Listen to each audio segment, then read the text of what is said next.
Ne nuk jemi duke kërkuar grush shteti. Jo.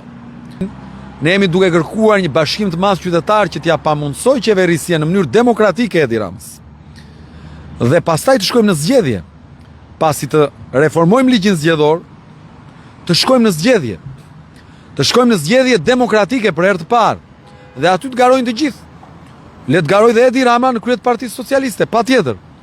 E nëse ai fiton zgjedhjet i lumt, po duhet i fitojë zgjedhjet duke garuar në kushte të barabarta, që të mos e përdor administratën, mjetet e shtetit, që të mos i detyroj punonjësit e administratës, që të mos i përdor paratë e buxhetit shtetit për të falë gjoba lart e poshtë apo për të dhënë bonuse për të bler vota indirekt, që të mos e përdor policinë e shtetit në pjesë caktuara të territorit duke e kthyer në roje të grupeve kriminale të cilat ndajnë para për të bler votë, që të mos jap legalizime lart e poshtë pa drejta, apo të mos i shtyjnë njerëzit ndërtojnë pa leje që t'ua legalizojnë këta në këmbim të votës, që të mos i detyroj punonjësit e administratës të bëjnë nga 5 vota në diasporë se ndryshe heqin nga puna.